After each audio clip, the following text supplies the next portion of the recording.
Destination people always seem to find the magic and the mystery in this beautiful world.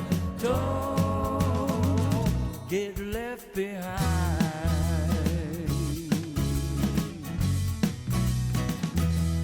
Welcome, everybody. I'm Tom Anderson, and this is Webinar on Wednesday with Destinations Together. As always, a warm welcome to our Zoom listeners and cruise line executives that are tuning in. Here are a few key news items for the week. MSC recently started cruising in Italy. All are hoping for a COVID-free experience.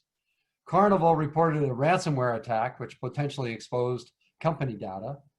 Some major cruise lines continue to shore up long-term financial liquidity. And TUI Cruises announced that Mein Schiff 6 will begin operations from Crete this September. As the US continues to reopen, new COVID cases are on the rise, with a record-breaking 5.5 million cases in the US and 21.8 million worldwide. In the shadow of these worldwide increases of COVID cases, we, as the stewards of destinations around the world, want to open the economy and get back to business. Our recent webinars showcase Seadream cruising in a Norwegian COVID-free bubble, as well as practical products like Aegis and Resper that work around the clock to keep your team and your guests safe. As in the case of Seadream, their innovative solution to create a unique cruise niche in Norway required out-of-the-box thinking. Today's webinar will help you develop a strategy to climb out of the box of traditional thinking.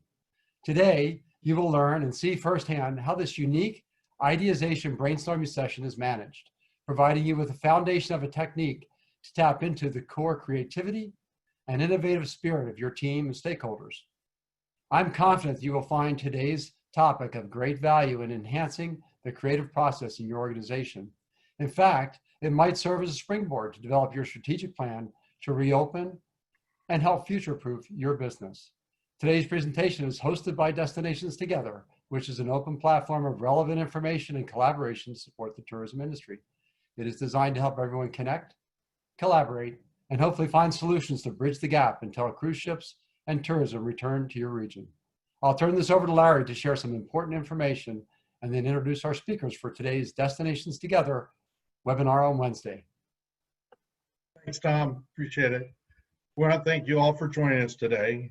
First off, we want to recognize Emilio Freeman for his presentation on August 5th, Seadream Yacht Club and the Norwegian Cruise Bubble. Check out our website for the recording of all previous webinars as well as the applicable PowerPoint presentations. Before we begin, let me pick up on a few housekeeping items. We are recording this and we will upload it in the next several days. There is a Q&A tab on the screen, and we ask you to, please pass on any questions you may have that we can pose to Lee and the participants for their feedback. We encourage you all to vote on the questions listed in the Q&A to help ensure we include the most important ones as well. Please remember, we and our guests are only providing our opinions and possible sources for further intel. We're happy to have Lee Kitchen, Innovation Catalyst and Magical Dude, here to talk about how to get results through IdeaZation Brainstorming. Lee, come on in. Open up your video. Hey, how's it going? Excellent.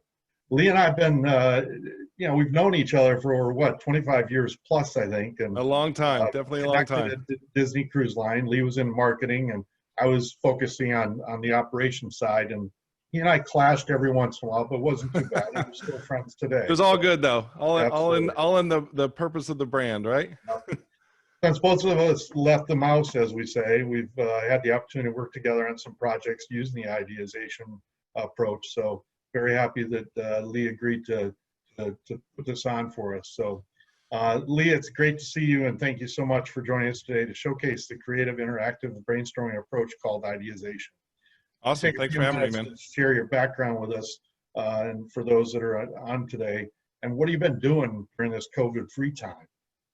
I have been doing a lot. Recently, I just built a whole studio to dedicate to Zoom meetings, believe it or not. So, as soon as this hit, like many of us, I had to pivot my business because all of it was in person. So now I do all of my facilitations and workshops and things like that all via virtual. And we're going to share some of those tips with you today. So thanks, Larry. Yeah, I left Disney in 2017, and I've been doing this on my own. I call myself a magical dude, and I help people with innovation, with creativity, and basically, like Tom said, help people think differently.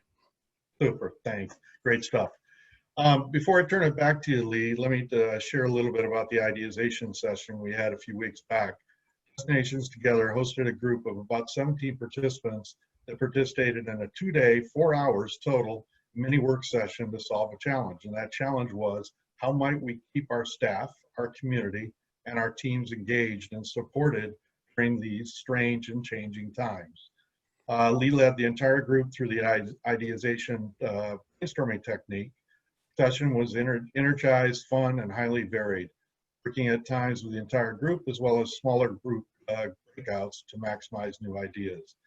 For today's presentation, we will be using some of the learnings and videos from that session so you can see it firsthand. We are fortunate to have a few participants join us today to provide some additional feedback on the process during Lee's presentation. But before I introduce each one of them and ask them to provide a quick intro, I want to recognize the other 13 superstars that were with us that day for those 4 hours and accomplished 3 great challenged ideas. Henry from Nassau, Joanna and Renee from Cozumel, Ronnie from Grand Cayman, Mark from Jamaica, Eleanor from St. Lucia, Beatrice from Germany, Mario from Spain, Charlie, Martin, Chandler from the US, Gabriel from St. Martin, and Pansy from New Zealand. I want to thank you very much for participating, guys. Let me introduce the 4 participants that we have with us live today. So, team, if you'll open up your videos, and let's start out with you, Dennis. Just a quick introduction of yourself, and then we'll pass it on. Thanks, Larry, and hey, everybody. I'm delighted to be here today. I'm Dennis Campbell from Atlantic Canada and Niagara Falls, and we have not much cruise ship business going on right now, but we're busy with our boats and our amphibious vehicles and restaurant and gift shops. So glad to be here today. Super. Aloha, my name is Denise Clark, and I come to you from the island of Oahu in Hawaii. I've been lucky enough to work in the tourism and hospitality industry for my entire career, specializing in the cruise ship market. I'm originally from England, but working in tourism has afforded me the opportunity to live and work in Turkey, the British Virgin Islands, the Cayman Islands, and I have just celebrated 19 years in Hawaii, where I've been developing shore excursions and and working with tour operators and attractions, creating world cruise events throughout the state for all the cruise lines that call to each of our 6 Hawaiian islands. Delighted to be here today. Thank you very much for having me. Over to you, Marco. Hi, everyone, and thank you for the opportunity. My name is Marco Mora. I'm born and raised in Costa Rica and started in the tourism business nearly 32 years ago when I was a kiddo, kindergarten, I guess. So, and back then, Costa Rica didn't have any name internationally, and no one knew much about it. I got started in the film business in actually movie producing with Ridley Scott, who thought that Costa Rica was fantastic. And at that point, I decided to get involved in tourism, although nobody knew about it in Costa Rica. And this is how I started developing excursions for the first cruise ships that arrived about 30 years ago in my country. And nowadays, well, I'm just taking care of my orchids and not doing much, just waiting for all the business to resume. And it's great to be here. Now it's over to Tamara. Thank you again, Larry and Tom, for putting me and inviting me to be part of this whole team. I'm Tamara Berg. I'm currently a tourism and business consultant. It's called Tama Consulting. Has nothing to do with my name. It's Tourism, Air, and Maritime Affairs, although I'm named Tamara. I've been in the industry, the tourism industry all my life, starting from hotels, airport. I lived abroad in Spain promoting my island of Puerto Rico. And then I was gladly brought back to Puerto Rico to work in the air and maritime access. So without knowing anything about airlines or cruise line, I was dropped into the ports of San Juan, and then I learned everything from top to bottom, and then learned how to work with the cruise lines and also with the airlines in doing the marketing for the island of Puerto Rico. And then I decided to start on my own and help small tour operators, venues, destinations here, also part of although the destinations in Puerto Rico, on how to promote and work with the airlines and the cruise lines and, grow up their business. until COVID came. So, you know, I'm really happy to be part of this team, and anything that we can do to help and bring back the industry even stronger. I mean, Super. Hey, thank you all for being here. We really appreciate it. Lee, Tom and I are gonna go hide, and we're gonna let you take this on. Excellent, excellent. All right, welcome everybody. Thank you so much for having me. Like Larry said, I was a former Disney person. I worked at Disney for 32 years. Like Marco said, I started when I was 5 in kindergarten, basically. So got 32 years of great experience working with in the operation, and then in special events, and then in marketing. And the last 10 years of my career, I had this unique role called an innovation catalyst. And basically what that was helping other teams and other departments at Disney come up with different ideas. And we traveled the world to do it. It was really a great gig because not only did we get to train people on the design thinking process, but we also got to be practitioners of it and help all different departments solve challenges. So today we're going to skim the surface on it, really. There's so much of this that is available. The workshop I normally offer is 2 8-hour days, basically, of this stuff. So we're going to get as much as we can in 40 minutes, basically. I'm going to go ahead and turn on the presentation. Larry, just confirm that you can see everything. Everything looks good. Yep, excellent. Everything looks great. Great, thank you. All right, so again, welcome to the IdeaZation Get Results webinar. My name is Lee Kitchen, and I'm going to just jump right in here.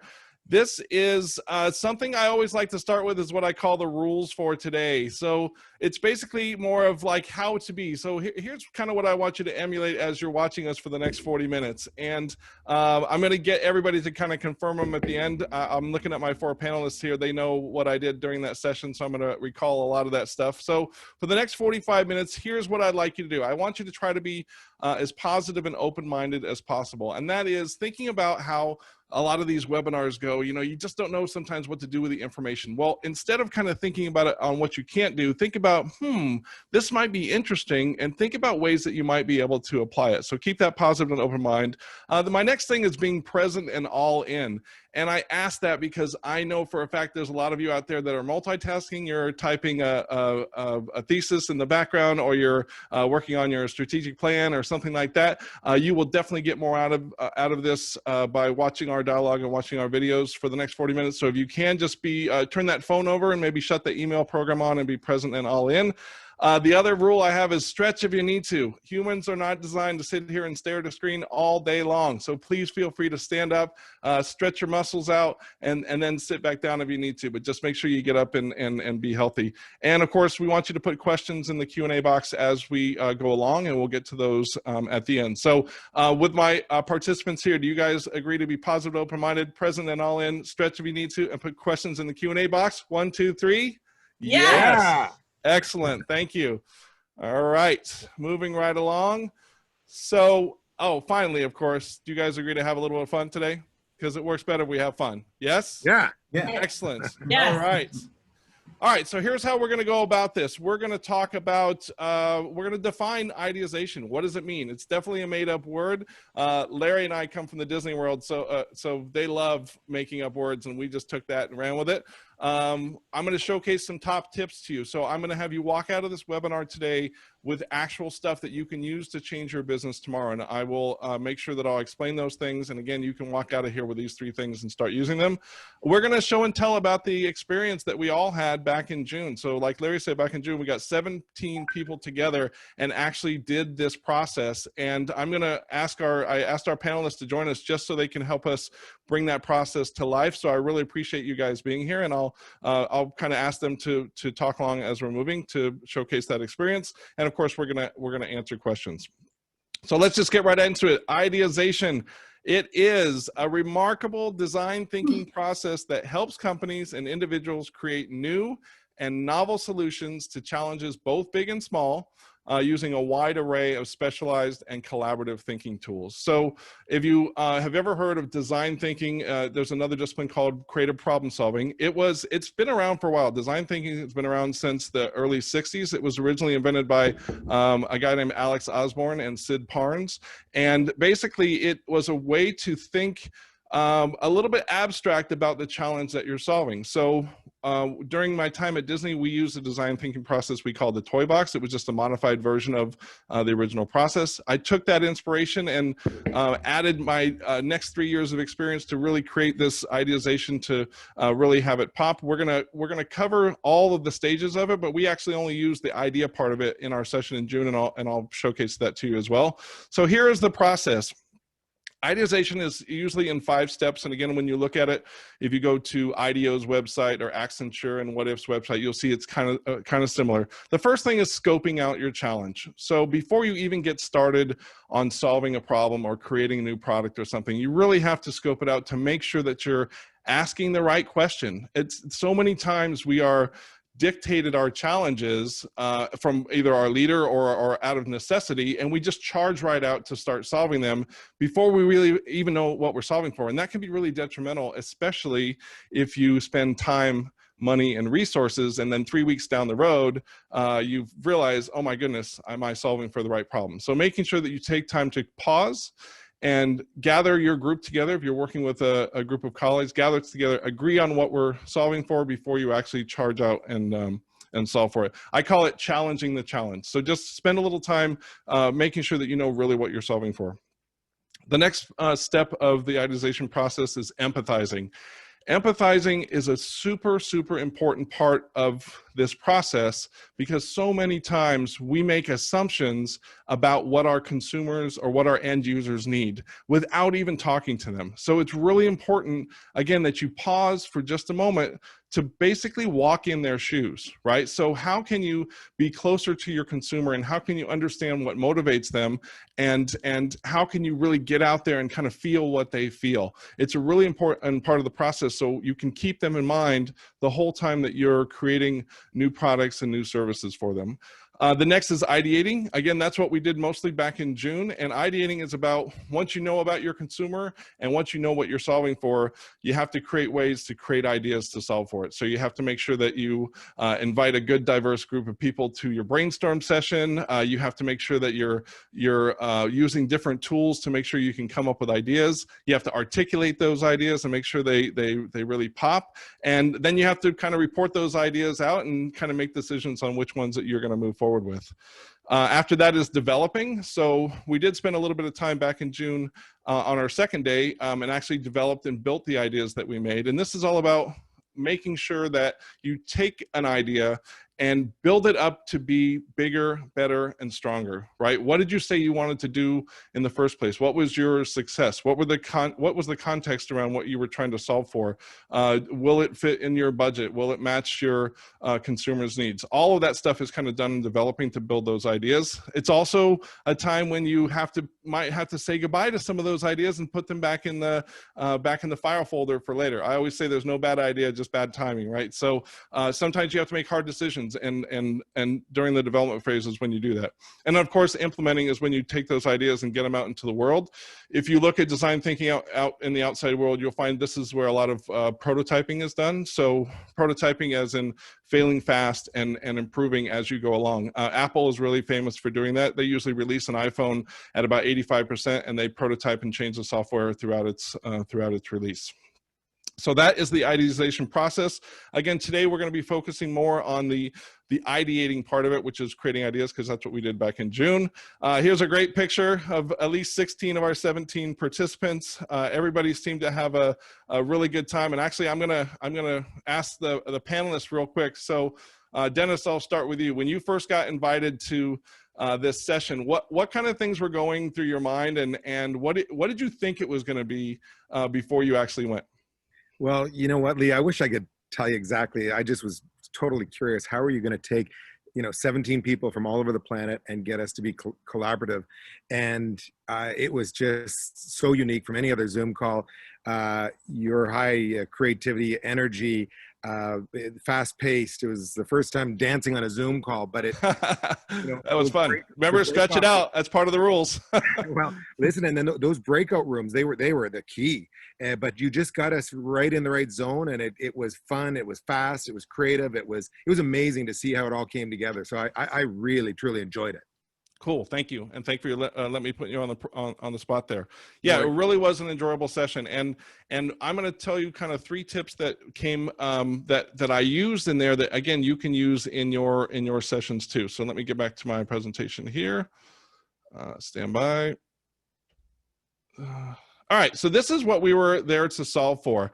We wanted to do a kind of a broad challenge to make sure that the ideas that were created anybody in your industry could use. So we said, how might we keep our staff, our community, and our teams engaged and supported during this strange and changing time, right? This is broad enough to where we all can't kind of have a stake in this, so that it was really easy for us to wrap our heads around this one.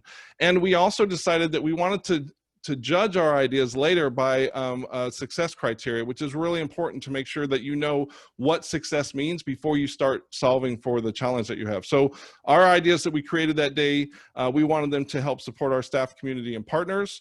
We wanted to make sure that they were adaptable to any business and group, right? So we could all use them. We wanted to make sure that we didn't limit to just technology ideas. We wanted to say we want both high tech and low tech ideas that day. And we also wanted to make sure that whatever we created was disruptive and different. So these are kind of the guidelines that we followed for that day to make sure that our ideas were grounded in what we made success. So the 3 top tips I'll tell you about, both for being creative both at home and at work, are, and also for the best ideation results: collaboration, nurturing ideas, and playfulness. 3 simple things that you can do to basically change your business. And I'm going to hopefully explain to you just a few tidbits, and with our panelists get their help and kind of how this worked for them. So we're going to jump right in and talk a little bit about collaboration. So we're all geniuses, right? I mean, like right now, you're probably sitting on the idea that you're going to retire on, right? Raise your hand, panelists, if you're sitting on that idea. Yes. So we're all creative, and we're all born with it. So many times, though, we as humans, we want to take those burdens on and those challenges on ourselves, and we don't ask for help, right? We don't reach out to our colleagues or our family and say, hey, can you help me with this idea? I'm telling you, after being in this business for as long as I have, collaboration is absolutely essential to build ideas to be as big as possible. Even if it's just walking around the building with a colleague to do a brainstorm or do a quick idea session, or getting people together, collaboration is essential in making sure that those ideas get bigger. Because my idea is great, but it's only bigger, it'll only be better if Dennis adds to it, and if Marco adds to it, and if Tamara adds to it. It's really, really great to bring those people together. And it was really awesome at the session that we did back in June, because we had a really diverse group. Like Larry said, we had someone from New Zealand, we had people from Canada, we had people from both North and South America. It was an awesome, diverse group of people. And we all come from different backgrounds, and we all come from different businesses, and we think differently. So when we get together to kind of pool our opinions and ideas, there's a magic that happens there. So never discount the value of inviting somebody into your sessions. In my mind, it's the reason that bar napkins were created, right? Because when you're sitting in a bar with your buddy and you come up with this great idea, it's only better, and you both sit there and add to it. Before you know it, you have a whole bar napkin full of ideas. Actually, they now sell those as Post-it notes, by the way, bar napkins, so you can carry them anywhere and make your ideas. Collaboration is really important. I want to show you a couple of videos here to kind of showcase to you how collaboration works for us. I'm going to share my sound really quick here. Larry, let me know if you see sharing sound. So in this first video, this is a group that was with brainstorming an idea, and you'll see that they're all kind of focused, but as soon as one person starts talking, the other person adds on, and then another person is inspired what that person said, and they add on. And then on the top right, you'll see Chandler's feverishly taking notes the whole time, but she perks up to something that Eleanor says and adds to the idea too. So this is kind of an example of how collaboration works. Make sure you turn up your audio just a little bit, because the audio is kind of low. I got it as high as I possibly can, but check this out. In whatever form to make everybody feeling low, how do you make your team feel like they're winning a company for themselves in life in a very low time? Great. I think we all need that right now, a winning spirit. Yeah. And also too, other thing came to mind I kept thinking of the word medal. It means like recognition, empowerment, to find a way that. Recognition for sure. Yeah, when people are feeling down, which everybody is, you know, some form of recognition could change, help, you know, one of the things that make a difference. Being connected, staying connected. Connected, yes. You know, updating, you know, what's going on, not, you know, waiting 30 days, 90 days to say, oh, by the way, we realize you're out there. Timely. And I think what we need to do is not just keep it serious. I think we just need to put a little bit of humor. Like a lighthearted kind of. Yes, very light, yeah, because that's the way Bolt was. Anytime he got onto the track, he was never the serious one. He's always doing something to kind of, you know, to keep people. So I think that's the thing. I think right now, I think more people need to smile, need to laugh. We're all feeling down, but we have to build the spirits up. Nice. So that was just an example of how everybody started to build, and everybody kind of came to life as they inspired each other. Now here's another one. This is an example that Gabriel presenting an idea, but this was the end result of one of those 4-person breakouts. And I really like this because he articulates his idea so well, and he represents the team really well by showcasing what they all came up with. So this is just an example of what one of those ideas looked like. Our idea was regarding the Jeep connection, was that the icons were unique, and the connection between the brand and the feeling of the brand, not the brand itself, but which was the adventure. So we started by making some unique icons about COVID-19, like the distance, the mask, the hand sanitizer, etc., the training and the temperature. But we end up with then formulating the unity of the staff, the community. Can you see it? Yeah. Sorry. The staff, the community, the teams, and, you know, all others on 4 pieces of puzzle getting together. And we called it the United Pieces for the New. And nice. So just a couple examples there. So let's just wrap this collaboration up really quick here. Stand by. Put myself back on screen. So top tips for collaboration, again, at recapping. Make sure that you invite a diverse group of people. If you are planning to brainstorm and create ideas, making sure that you have diverse points of view is really important. Now, I found at Disney, a lot of times everybody wanted to invite only the experts, and I would caution them for that, because it's great to have the experts in the room, but they have been thinking about that idea the same way each time they go to solve for it. So having 2 or 3 people that have nothing to do with your challenge and don't have a history with it can really get you to some great magical places. Next, set the ground rules early. You saw me do that in this context on the webinar, but when I do a Zoom meeting right up front, I say, hey guys, this is how we're behaving. We're going to collaborate with each other. We're going to nurture ideas together. Here's some of the language that I would love for you to use. I kind of have us police language that we shouldn't use, like no, because, or yes, or something like that. But just setting those ground rules up early is a great way to get good results.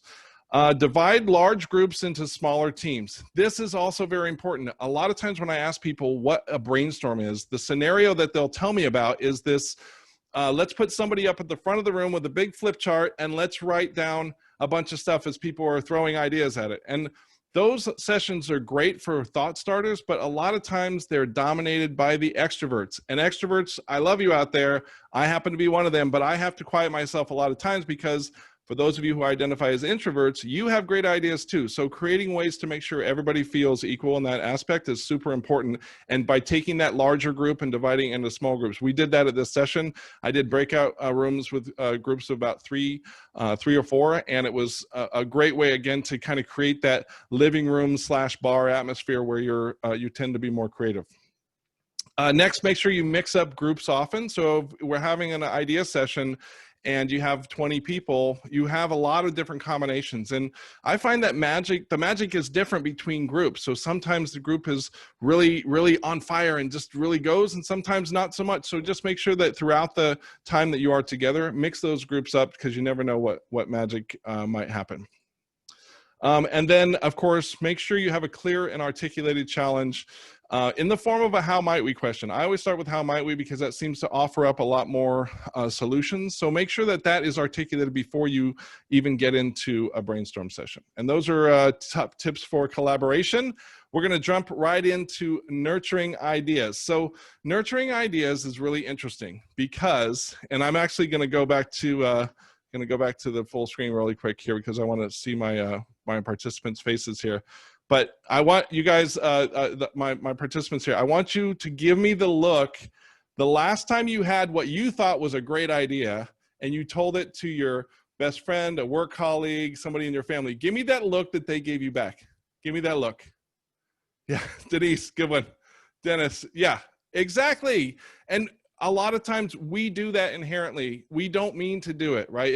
It's being judges and being judgmental is a very human characteristic, and we don't mean to do it, but we do, right? And especially as leaders, that's what we're paid to do. We're paid to judge ideas, right? So when you're nurturing ideas, though, you have to let judgment go. And so I tell everybody to suspend that look. And again, it's really difficult because ideas sound really crazy. I mean, I just picture this scenario. If you're two people sitting in a New York bar, they can't get a cab, and somebody says to the other, hey, I wish everybody were a cab. And the other person gives them that look going, hey man, there's no way I'm getting in a stranger's car and driving home half drunk, right? No way I'm ever doing that.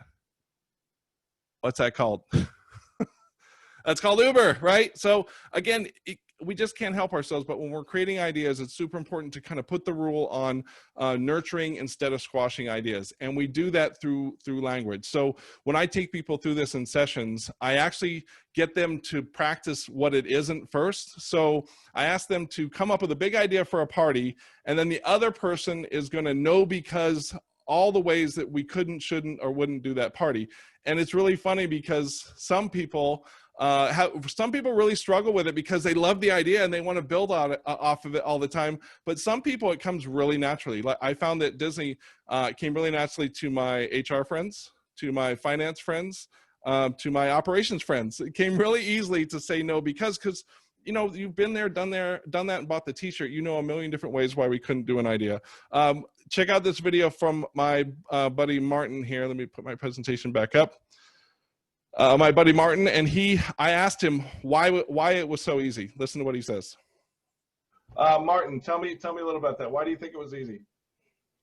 I found it was easy because we're having to do this in our day-to-day lives all the time, and when people are coming up with good ideas, but then you have to look at it from a safety aspect and put all of the different filters of the business priorities on top of it. Yeah. So it was really easy for him. He just kept no-becausing away, and I just thought that was kind of humorous. That it came naturally because that's, again, as leaders, we will know because stuff. Again, remember when we're creating ideas, we want to get away from that language because we want the idea is to build that idea up as big as possible. It's going to always sound strange. Ideas always sound strange when they come out. The next video I'm going to show you is of our friend Denise here. I asked Denise I asked everybody what they liked more when I asked them to use the phrase yes and to build. So instead of saying no because, use the phrase yes and she really thought it was a lot more fun than the no becausing part. So check this out. Martin said that. Denise, tell me a little bit, elaborate on that. Why do you think it was more fun? Well, because we just kept feeding off each other with these crazy ideas, right? So it was, yes, and let's do this, and let's do that. And, nice. Yeah. Anybody have a similar experience in their group? Yeah, we did. Oh, go ahead. Sorry. No, Eleanor, you go. Yeah, first. Gabriel and I, yes, because he was talking about doing like say a Silver Sea crew, and then we cruise, and then we're going to have it with a music theme. So therefore, you could probably move from one boardroom to the next, and we could have an 80s theme, a 90s theme. Nice. Yeah, so really fun to watch. I'm gonna actually, Denise, tell me a little bit more when we went from no because to yes and what how did you feel? Well, how did it make you feel at that moment? So it was pretty interesting. And for this exercise, I was assigned to Larry, and we had to do the role play initially starting with the no because, right? So Larry came up with these ideas and I had to shut them down. Now, this was really difficult for me for two reasons. Mainly because I'm a yes, now what's the question kind of person. And Oh, second, right.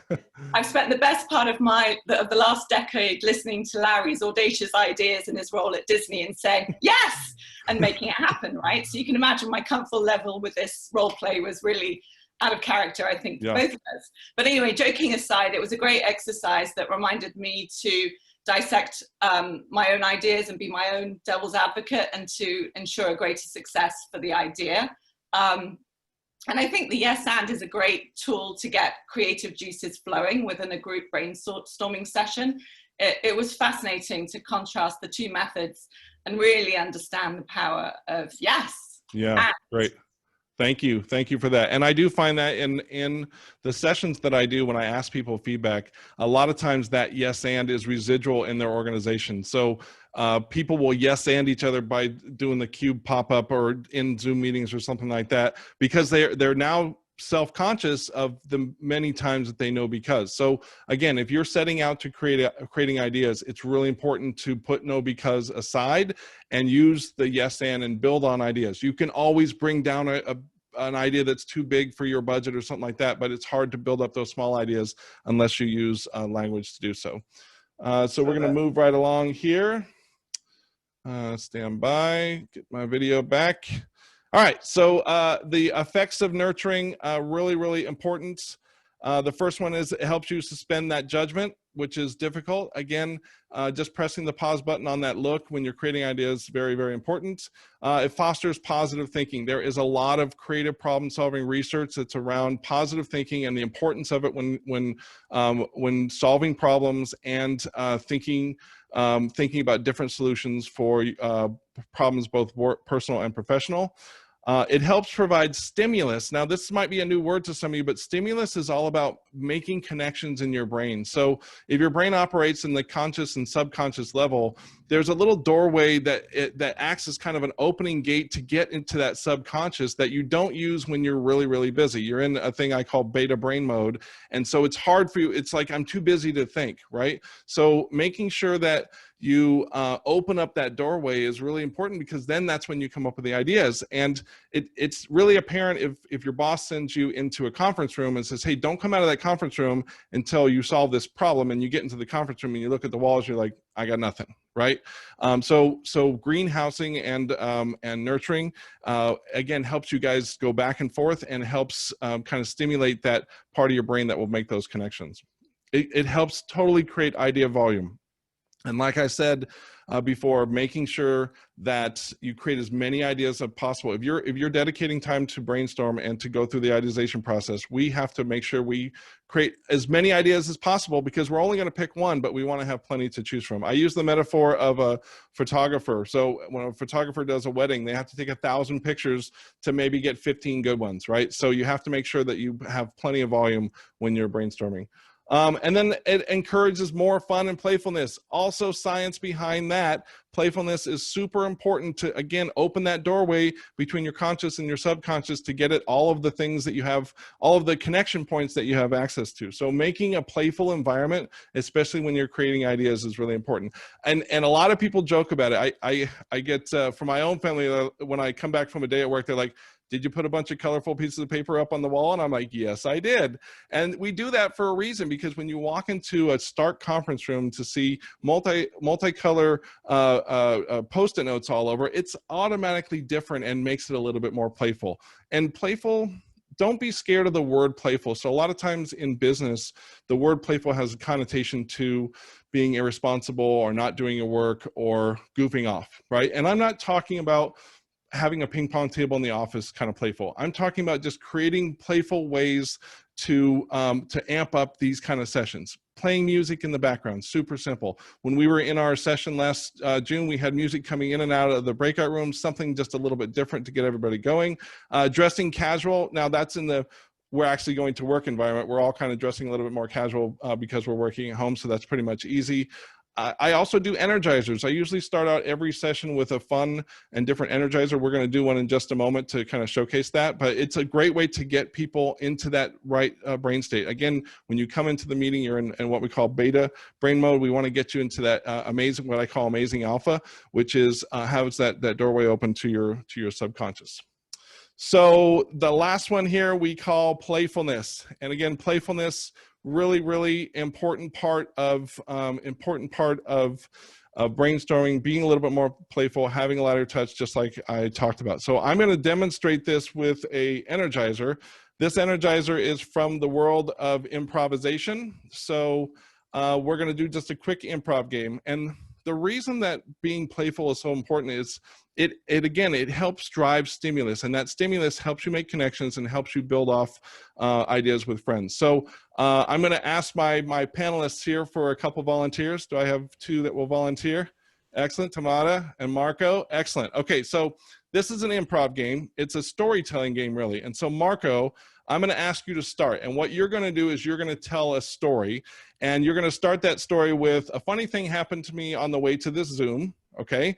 And then Tamara is going to be what I call a word chucker, which means that you're going to throw in random words to Marco as he tells the story. Now, Marco, you have to integrate those words into your story and to make them a natural part of the story. And Tamara, let's have a little bit of sympathy on him here, and just let's not like pelt him with words. Let him get a little bit of the story out, and then start hitting him with some words. Are you guys ready? Yeah, we're ready. All right, Marco, you go ahead and get started, and then about 10 seconds later, Tamara, go ahead and throw in some words that he'll integrate into the story. Okay. Go. Yeah, as I told you, I like orchids, and every morning I get up and I go check my orchids. So before coming to this Zoom call, this webinar, I was on my way to see the orchids, and all of a sudden I see this huge insect, and I'm like, what is this? And sure enough, it's a grasshopper eating my orchids. Coffee. Say it louder. Coffee. And yes, at that precise moment, I was holding my cup of coffee and I dropped it because I was like, oh, what is this grasshopper doing here? Eating my orchids. The dog barking. And you know, I hear this noise, and it's a dog barking at the insect because he is so annoyed to see that huge insect just like, you know, hopping around the garden. So the dog start barking. Kids calling. What was it? Kids calling. Your kids calling. Oh, yeah. And as I'm about to grab the, you know, insecticide to just get rid of this grasshopper, the phone went on. And it's like my kids, and I'm like holding the insecticide on one hand and the phone on the other, and the grasshopper is just making, you know. All right, I'm going to go ahead and stop you there, Marco. Round of applause for Marco. Well done, man. All right, I'm going to actually have you guys reverse roles really quick. Tamara, I'm going to have you start with a story. Funny thing happened to me on the way to this meeting. And Marco, we're going to go a little bit quicker and make sure you say your words loud and clear so she can hear them and integrate them in with her story. Tamara, go. Well, on my way here, I was preparing myself and getting everything ready. And all of a sudden, I see this huge cockroach passing by my living room. So I start running and I get something to try to kill it. And it went actually outside the door in the hall. So I'm trying to go to the door. What? Thunder. Thunder. Well, it started raining and then the lights went off, and then I'm fighting the cockroach who's trying to get out because she knows I'm gonna blast her. A motorbike. And then all of a sudden, since I live in a 14th floor, the sounds are really, really loud. And this guy started running his motorcycle and the motorbike, and I'm driving. French fries. And I forgot that I left the French fries in this stove being fried, which is my favorite dish ever in the world. And still I wasn't able to kill the cockroach. So all right, I'm going to stop you there. A round of applause for our two volunteers. There seems to be a bug thing going on too, by the way, between two stories. So just really quick, as a debrief to that, I want to ask you what, when I first mentioned this process, which role did you think would be the easiest? Storytelling. Sorry, yeah. And which was actually more difficult to do? The word talker. Exactly. Yeah, it's funny because when I ask that in the big groups, I usually get the same response. Everybody thinks that the word chucking, most of the time everybody thinks that the word chucking is going to be easier because they think, oh, I'm so smart. I have 900 words in my vocabulary and I'm going to, 9,000, whatever it is, and I'm ready to go. But as soon as I say go, all those words kind of leave your head and you're busy going, cockroach, a cup, a pen. And it's because the storytelling ends up becoming easier because you have that stimulus that somebody gave you along the way. So when you're nurturing ideas, being playful like this is important because, again, it opens up those doorways in your brains to make those connections, and getting that stimulus is so important to be able to make those connections. So you saw in some of the videos I showed you before, people kind of building off each other. It's really, really important, and having a playful environment makes it that much easier to do. It doesn't take much to get into that alpha brain state. Showing a funny video, getting a laugh out of people, taking a couple deep breaths, also a great way to do that. Again, another nice round of applause for our volunteers there. Thank you guys very much for doing that. I'm going to go back to the presentation real quick here. All right, so the effects of playfulness on ideation is, again, make sure that you get into the right brain state, and it's absolutely essential to be in the right brain state for creating ideas. It complements nurturing just because it allows for more stimulus. So both being playful and nurturing kind of go hand in hand. At Disney, we said greenhousing and playfulness are synonymous. And it helps you suppress your judgment. So it was funny watching our two volunteers there because neither one of them were really judging what both were sending out to each other. So if you think about it, when you're creating ideas, if you just bounce back and forth like that, you're going to not have time to go, oh, well, that idea wouldn't pass HR, or that idea we wouldn't be able to afford that idea. You don't really have time to judge. So just bouncing back and forth and being playful and nurturing ideas really, really helps. And of course, it was super fun, right? It's really important to create that fun environment when you're creating ideas. You'll find that it provides, you'll create a lot more ideas in that style of fun environment. And the great thing is through this virtual thing, we've all had to kind of think about things differently. And one of the things I do in my sessions, like Dennis said before, is we dance. So I make everybody get up and dance about 15 minutes through. I play a little bit of music and we have a little bit of fun. So think about the meetings that you're hosting now. How can you kind of infuse some fun and playfulness, and it'll really help and benefit you. So this final video I'll show you, this is a recap of some of the ideas that we came up with at the session. We were together for 4 hours, and we actually were doing the ideation for about an hour and a half of those 4 hours, and we came up with 17 ideas. And the team was elated. They really felt good about themselves, and I'd say they did an outstanding job in the quick time we had. Check it out. This is called the Crisis Fund. So creating a crisis fund to help us with these crises as they come along. This is a weekly newsletter that has pictures and recipes and games with everybody contributing to the newsletter. That's number 8. Number 9 is a drive-by sail-away celebration. So kind of being inspired by the Disney character, buses and vans, make everybody in the community kind of participate in, or have some volunteers participate to make people happy and drive around the community to have impromptu, socially distanced parties. Number 10 is called Educate the Community. So this is getting community buy-in by kind of educating on what's going on, using some online tools for that. All right, I can stop it there. So yes, that was just kind of a list of the ideas that we came up with. And again, it was a super fun session to be in there with everybody. Everybody seemed to really enjoy themselves here. Trying to find my mouse back. There we go. And it was amazing that in the short amount of time we had, we came up with 17 ideas. So I'm going to just call out to some of you guys. Marco, tell me, like, when you came out of those sessions, what was like one of your big ahas? What really stuck with you as you left, and what kind of things did you maybe think about differently as you went back to your workplace?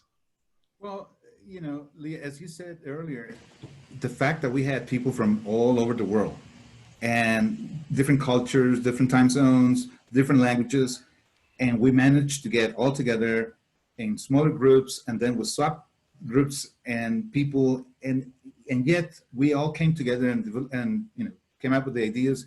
It was like the huge thing that I came with after the sessions. I was like, wow. Nice. Denise, what about you? What was your big aha coming out of that session? I think the tools that you gave us to really tap into our own creativity, and these top tips that we could bring back to our teams and everyday lives. Overall, it was a great learning and growing opportunity. So thank you. I can imagine you were yes-anding pretty much everything after that. Tamara, how about you? What were your ahas? Well, of course, with my colleagues are saying, it was the first time for me of all the Zooms that we all been doing on a work basis or with friends, to have so many people from so many other places around the world, all from the same industry, but each one of us working in our own specialty, as tour operator or venue manager or consulting or former cruise executive, whatever. And then getting into ideas or talking about ideas that we hadn't thought prior to that, because none of us had thought of or go through such a huge crisis, and how to gain and maintain our employees and our client. It's extremely difficult. So everybody's saying things, and we were each on the sessions like, wait, I hadn't done that. Maybe I hadn't done that with my clients or my colleagues or here. And with one of my colleagues from Jamaica, I was throwing an idea and he was like, I never thought of that. I'm like, really? So nice. All right, and I'll go to Dennis. Dennis, tell me a couple of ahas that you left with. Well, I mean, Zoom is a tool, and we've all been on hundreds of Zoom calls, and it was just really quite incredible to see how if you take that tool and use it properly, and the Disney experience and influence that you brought to it, Lee, with the high energy, combined with using that tool, created really cool results that I just never thought could come from a Zoom call. And so, just like, wow, it really was a wow experience, and really fun to be part of. Excellent. Thank you. And thank you guys so much for participating and helping me kind of bring it to life. And with that is the end of what I have to present. And I'll ask Larry and Tom to come back on, and we have a few more minutes, and let's maybe answer some questions. Fantastic. And before we do that, let me turn the polls on. We've got a few questions for everybody, and then I'm going to let Tom go ahead and start up with a few Q&A questions. So stand by. Okay, while people are looking at the poll questions, Lee, we have a few questions to go through. The ideation process kind of creates this environment that supports the creative process. So do you have any tips on how we can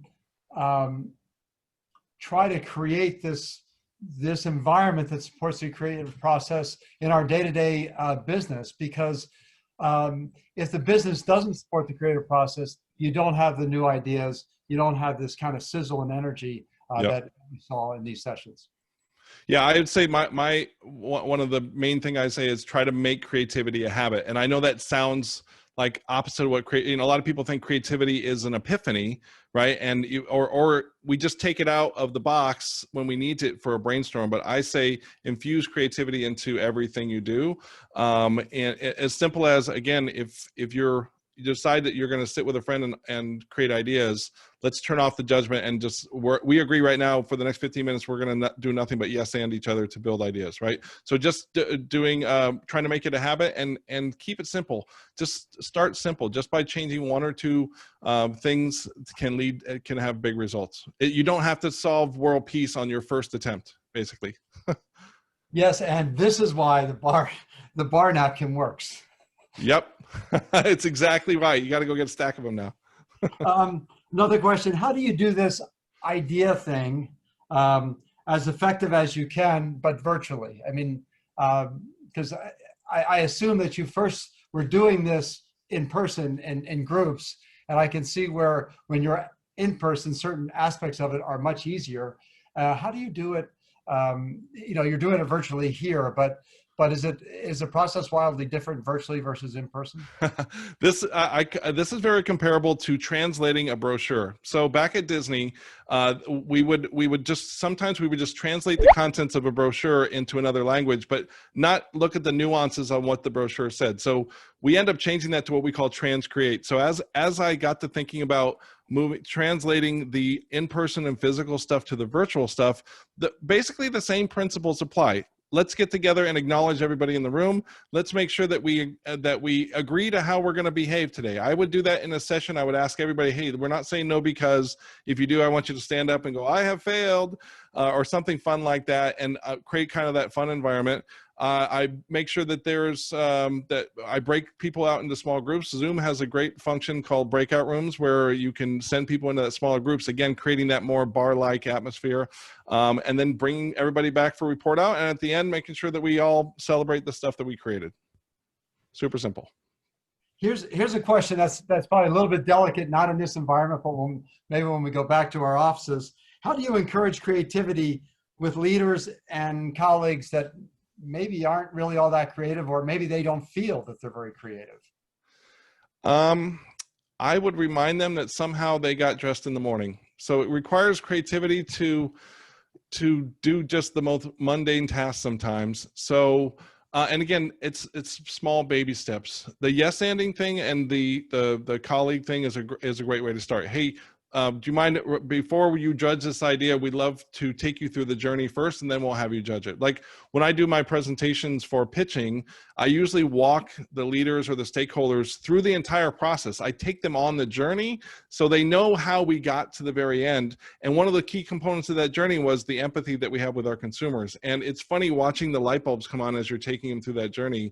They start to believe more in the process because you actually have done your homework. Look at all this great consumer insight we have before we made the decision to, or before we made the idea that solves for the challenge. And I find that most leaders will, once they understand the journey that you took to get to the end result, will be more embracing of the creative process. Mm-hmm. Great question, though. Thank you. Does anybody in the panel have a question? I think maybe one or two have been submitted in advance. If you want to go ahead and jump in.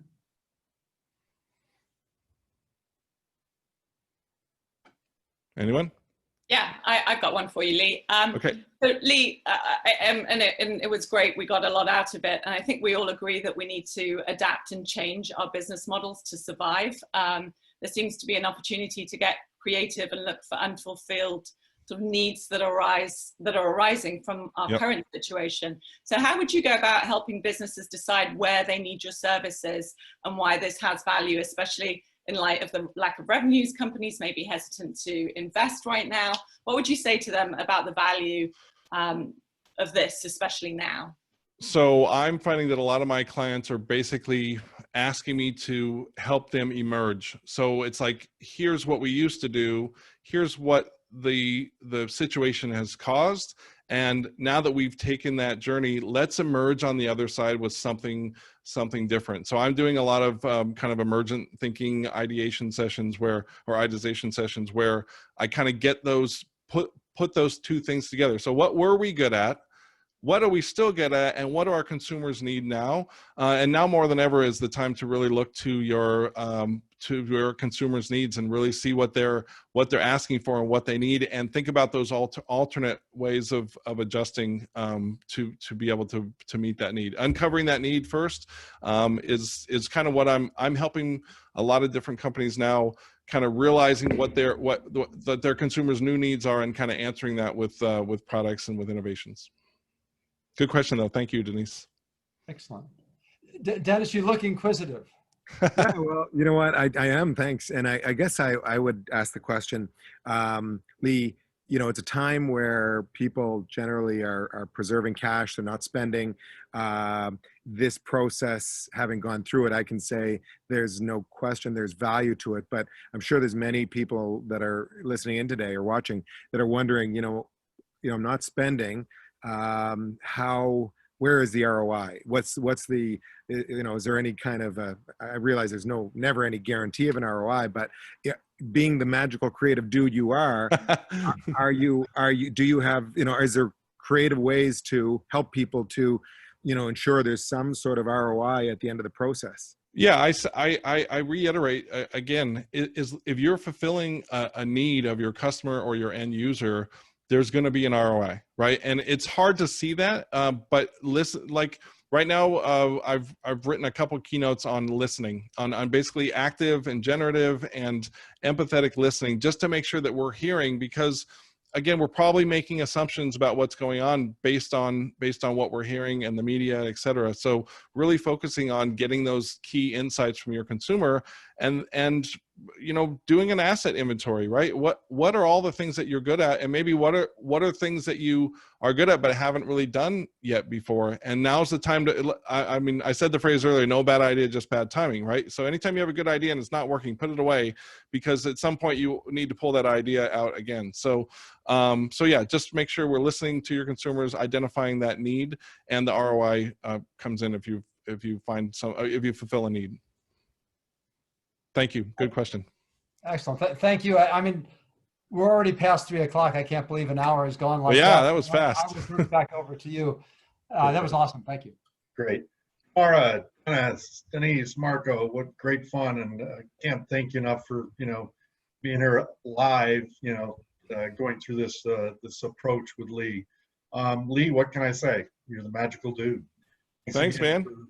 For doing what you. This was a lot of fun. I really enjoyed it back in June. Enjoyed being with you guys today. And I'm considering you all now the unbiased ideators that I'm going to be calling for those other sessions you have nothing to do with. So if you get an invite for some random session for a random client, then you'll know why. Fantastic. Thanks, Lee. We look forward to seeing you all next Wednesday, August 26th, featuring leveraging social media. So come join us. Many thanks to you all for continued support. Tom and I really, truly appreciate it. Be strong, be safe, be healthy. Again, Lee, Dennis, Denise, Marco, Tamara, many thanks for being here. Lee, thank you very much. You are the magical dude. We have a magical panel right here as well. Thanks, guys. We appreciate it. Take care of yourselves. Take care of each other. And thank you for your support. Take care. Together, won't you set me free? I'll take a train, a plane, a big cruise ship. It doesn't really matter to me. Destination people always seem to find the magic and the mystery in this beautiful